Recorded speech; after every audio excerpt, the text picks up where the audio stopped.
on criticism, this is one of those topics where no matter how many books you read, there's no right answer.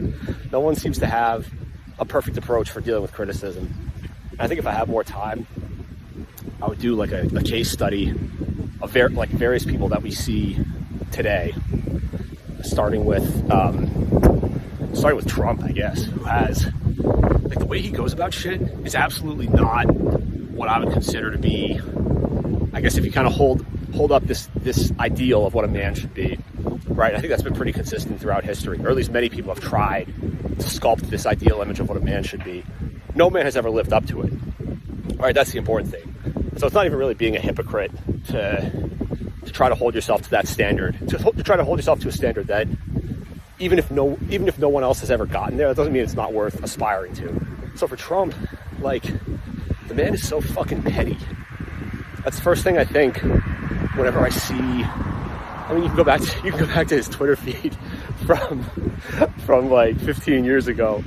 You know, I mean, even talking about like Barney Frank's fucking nipples sticking out of his shirt and all that. Just like, I don't know. But at the same time, what happens is when you're like, look, the guy is now a 2-time president of the United States, which makes you, believe it or not, one of the most consequential figures who's ever lived, right? And so when that happens, hate it or love it, that just is what it is. When you're a 2-time president of the United States, you are one of the most important people who's ever lived. And it's almost alarming because, you know, it's Donald Trump. But that's one approach. So I think the best way that I've come to think about it is life is like a mountain, right? And you want to try to climb to the top of the mountain.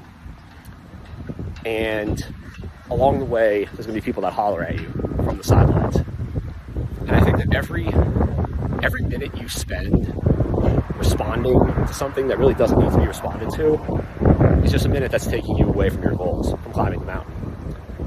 And so, is there going to be criticism that you really should respond to? Yes. But I can't help but feel that that's going to be brought to your attention, hopefully by one of your friends, right? Or someone at least who's going to come at you respectfully. Like, look, you should probably respond to this. So I just feel like the way Trump goes about shit. If you and you know, my friend made a really good point where he said that Trump is actually the result of kind of the Republican Party being such pussies over the years, for lack of a better word. You know, and so his sort of counterpunching is what people have wanted from prior candidates. But, you know, part of me wants to say, like, the guy wastes so much time responding to shit that I'm not really sure needs to be responded to. But at the same time, this is why I brought up, you know, you have a man that's a 2-time president of the United States. Because of that, what appears to be a flaw has to kind of be looked at in a new light.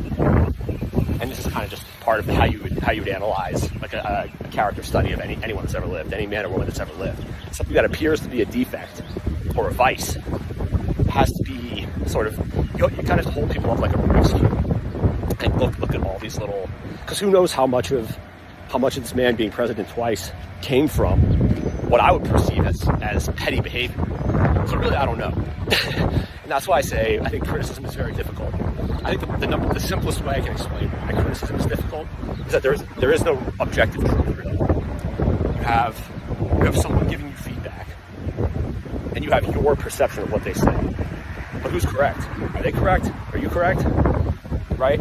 If they get a bunch of likes and you get a bunch of likes, who does that mean is right? Right? So that's what I mean by it's all subjective. There is no right or wrong. And that's what makes it so difficult to interpret criticism, especially because our brain has a way of like almost like a self-defense mechanism. Like I think like rochefoucauld talks about how self-love is more cunning than the most cunning man on earth. And this is exactly what he means, where it makes it very difficult for you to interpret something through the correct lens, because your ego gets in the way, your pride and your vanity, and there's that self-defense mechanism where you're like, no, fuck you, like you're wrong. Don't give me that criticism. I don't like your criticism. So, I don't know. I think I have more thoughts on this for another time, but I would just start rolling that around for now. Like the biggest thing I would say is to start putting yourself out there. You have to learn to embrace criticism and iterate off it and use it to make you better.